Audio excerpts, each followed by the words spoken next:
Doctor Zakir Naik صاحب کی پاؤں کے خاک کے برابر بھی نہیں ہے جو ان پہ اعتراض کر رہے ہیں، اور ان کا اتنا بھی نالج نہیں ہے، علم نہیں ہے، معاشرے میں انہیں عزت کی نگاہ سے کوئی نہیں دیکھتا، اور عام ہمارا جو پبلک ہے وہ انہیں کنجر کے نام سے پکارا جاتا ہے، لیکن عوام ان کی حقیقت جانتے ہیں۔ یہ سب کرائے کے لوگ ہیں، یہ یوٹیوبرز، یہ جو اینکرز ہیں، یہ جو اداکارائیں ہیں، قاسم علی شاہ صاحب ہیں، وہ کرائے پہ دستیاب ہوتی ہیں ہر وقت، جہاں آپ ان کو پیسہ دیں وہاں بولنے کے لیے تیار ہیں، اور جو ٹاپک آپ ان کو دیں اس میں بھی بولنا شروع کر دیں گے وہ۔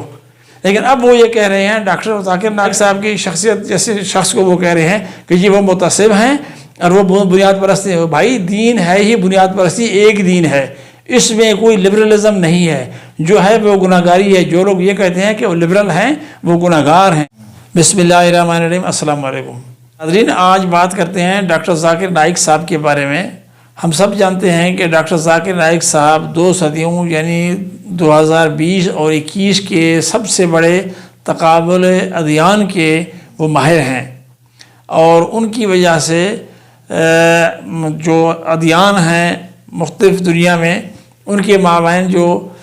تقابل ہے اس کو ایک نئی جہت ملی ہے، اور جو مختلف مذاہب کے ماننے والے ہیں وہ اپنے اپنے مذاہب کی جانب دوبارہ دیکھ رہے ہیں کہ ان کی کتب میں کیا ہے اور صحیح کیا ہے اور غلط کیا ہے، کہاں ان میں تحریف ہوئی ہے، کہاں ملاوٹ ہوئی ہے، اور کہاں ان کی جو اصل کتابیں ہیں وہ دستیاب ہیں۔ جہاں تک دین اسلام کا تعلق ہے اور ڈاکٹر ذاکر نائک صاحب کا تعلق ہے تو ڈاکٹر صاحب کو اللہ تعالیٰ نے یہ شرف بخشا ہے یہ کہ لاکھوں لوگ ان کے ہاتھ پہ اسلام قبول کر چکے ہیں، اور ہم جیسے کروڑوں جو مسلمان ہیں ان کا اب اللہ تعالیٰ پہ یقین اور اپنے مذہب پہ یقین پختہ ہوا ہے، اور انہیں اپنے دین سے رغبت پیدا ہوئی ہے۔ میں سب سے پہلے تو حکومت پاکستان کا chief of army staff general Asif Munir صاحب کا، وزیر اعظم شہباز شریف صاحب کا مشکور ہوں کہ انہوں نے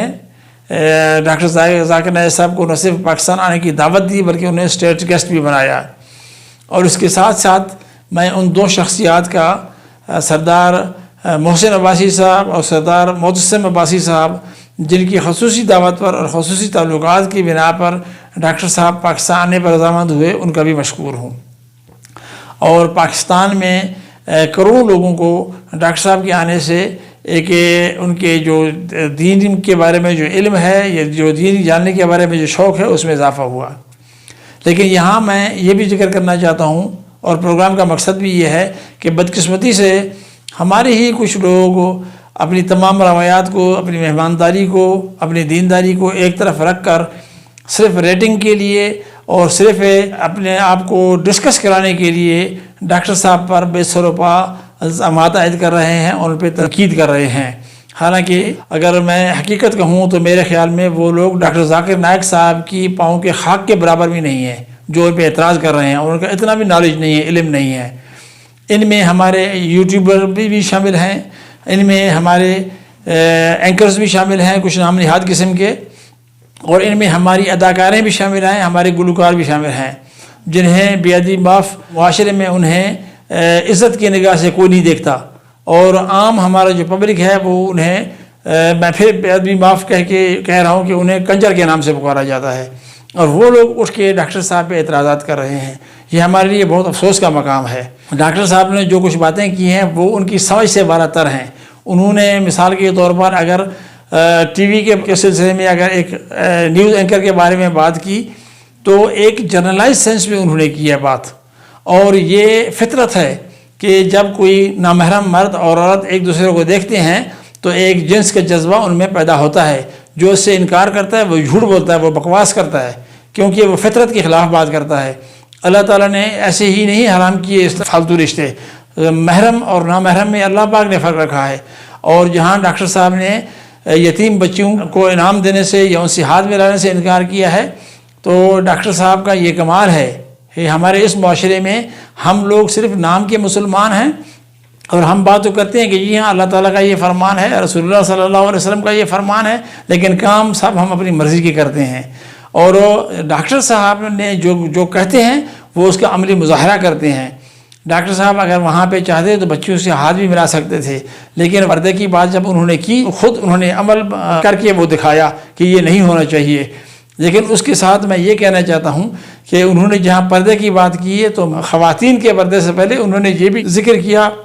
کہ اللہ تعالیٰ کا فرمان ہے اور خواتین سے پہلے مردوں کو پردے کا کہا گیا ہے، تو یہ مردوں کے بارے میں بات کیوں نہیں کرتے؟ یہ جو مرد سارا دن اور ہمیشہ اکثر آپ دیکھتے ہیں گلیوں میں بچیوں کو، اسکول جانے والوں کو، آنے والوں کو، ان کو جو یہ ہر وقت یہ تاڑا جھاڑی کرتے رہتے ہیں اور ان کی زندگی انہوں نے اجیرن بنا رکھی ہے، ان کے خلاف کیوں نہیں بولتے یہ اینکر اور یوٹیوبرس؟ چونکہ ڈاکٹر ذاکر نائک کے خلاف ایک عالمی مافیا سرگرم ہے، انہیں ہندوستان سے بے دخل کر دیا گیا، امریکہ برطانیہ سے وہ بے دخل ہیں، امریکہ انہیں پسند نہیں کرتا، کئی یورپی ممالک میں ان کا داخلہ ممنوع ہے، اس لیے کہ وہ جس دین کا ذکر کرتے ہیں اس کے مقابلے میں جو لوگ آتے ہیں ان کے پاس کوئی دلیل نہیں ہوتی، کوئی ثبوت نہیں ہوتا، اور وہ ڈاکٹر صاحب سے شکست کھا جاتے ہیں، اور انہی کے لوگ ڈاکٹر صاحب کے ہاتھ میں مشرف با اسلام ہوتے ہیں۔ ڈاکٹر صاحب تو دین کو پھیلانے کی بات کر رہے ہیں، جو بھی لوگ ڈاکٹر صاحب کے خلاف بات کرتے ہیں انہیں یہ سمجھنا چاہیے کہ ڈاکٹر صاحب کے مقابلے میں ان کا علم زیرو ہے، وہ خود کو افلاطون سمجھتے ہوں گے، ارسطو سمجھتے ہوں گے، لیکن عوام ان کی حقیقت جانتے ہیں۔ یہ سب کرایہ کے لوگ ہیں، یہ یوٹیوبرز، یہ جو اینکرز ہیں، یہ جو اداکارائیں ہیں، اور اب آپ یہ دیکھ لیں کہ وہ ایک قاسم علی شاہ صاحب ہیں، وہ کرائے پہ دستیاب ہوتی ہیں ہر وقت، جہاں آپ ان کو پیسہ دیں وہاں بولنے کے لیے تیار ہیں، اور جو ٹاپک آپ ان کو دیں اس پہ بھی بولنا شروع کر دیں گے وہ۔ اب آپ ان کو اسی ٹاپک پہ کہہ دیں نا جی کہ عورت کو دیکھنا حرام ہے، وہ 2 گھنٹے آپ کو لیکچر دیں گے، لیکن اب وہ یہ کہہ رہے ہیں ڈاکٹر ذاکر نائک صاحب کی شخصیت جیسے شخص کو وہ کہہ رہے ہیں کہ جی وہ متعصب ہیں اور وہ بنیاد پرست ہیں۔ بھائی دین ہے ہی بنیاد پرستی، ایک دین ہے، اس میں کوئی لبرلزم نہیں ہے، جو ہے وہ گناہ گاری ہے۔ جو لوگ یہ کہتے ہیں کہ وہ لبرل ہیں وہ گناہ گار ہیں۔ اگر اللہ تعالیٰ کے اور رسول صلی اللہ علیہ وسلم کی، اللہ تعالیٰ کے حکم کو، قرآن پاک کو اور احادیث رسول سے ہٹ کے جو لوگ باتیں کرتے ہیں وہ ان کے گلے میں ہیں اور وہ ان کے گلے کا توق بنے گی، تو ان کو بجائے اس کے کہ وہ اپنی غلطیوں پر اصرار کریں، انہیں استغفار کرنا چاہیے اور اپنی اصلاح کرنی چاہیے۔ اور ڈاکٹر ذاکر نائک صاحب نے جیسے عملی طور پہ جو وہ کہتے ہیں اس پہ وہ عمل کرتے ہیں اور اس کا مظاہرہ کرتے ہیں، اسے سبق سیکھنا چاہیے۔ ہم پاکستانیوں کا اور خصوصاً پورے مسلم امہ کا سب سے بڑا مسئلہ یہ ہے کہ ہم دین کو اپنی مرضی کے مطابق استعمال کرنا چاہتے ہیں۔ جہاں جہاں ہمارا فائدہ ہوتا ہے وہاں ہم دین کے حوالے دیتے ہیں، ہمیں وہ آیات بھی یاد ہوتی ہیں، ہمیں وہ احادیث مبارکہ بھی یاد ہوتی ہیں، جہاں ہمیں ہماری ذمہ داریاں ہوتی ہیں، جہاں ہمارے اوپر کوئی پابندیاں لگتی ہیں، ہمیں اس چیز یاد ہی نہیں ہوتی، اور یہی ہماری منافقت کا سب سے بڑا ثبوت ہے۔ جب تک ہم اللہ تعالیٰ کا فرمان ہے کہ دین میں پورے کے پورے داخل ہو جاؤ، کچھ ایسے پر عمل کریں گے کچھ آپ نہیں کریں گے تو وہی پاکستان جیسا حال ہوگا جیسے ہمارے آئین کا حال ہو رہا ہے۔ ایک حصے پر آپ عمل کرتے ہیں جو آپ کے مفاد میں ہے، جو کسی اور کے مفاد میں ہے اس پہ عمل نہیں ہوتا، اسی وجہ سے ہم مخروض بھی ہیں، ہم شرمندہ بھی ہیں لوگوں کے سامنے، ہماری کشکولیں بھی نہیں ٹوٹتی اور ہم غربت کی لکیروں سے بھی نیچے جا رہے ہوتے ہیں۔ تو مسلمانوں کا اور پاکستان کا دونوں کا ایک ہی المیہ ہے اور ایک ہی مسئلہ ہے کہ مسلمان بحیثیت امت، ہر ملک کے مسلمان، دنیا میں ہر شخص انفرادی اور اجتماعی طور پر وہ دین پہ عمل نہیں کرنا چاہتا، اگر کرتا ہے تو بے دلی سے کرتا ہے یا اپنے مفاد کے تحت کرتا ہے۔ اسی طرح پاکستان میں جو آئین اور قانون ہے اس پر بھی ہر شخص اپنی مرضی کے مطابق عمل کرنا چاہتا ہے، تو اس وجہ سے ہمیں مسائل کا سامنا ہے۔ اب میں آپ سے ایک مختصر بات یہ کہوں کہ آج پاکستان کے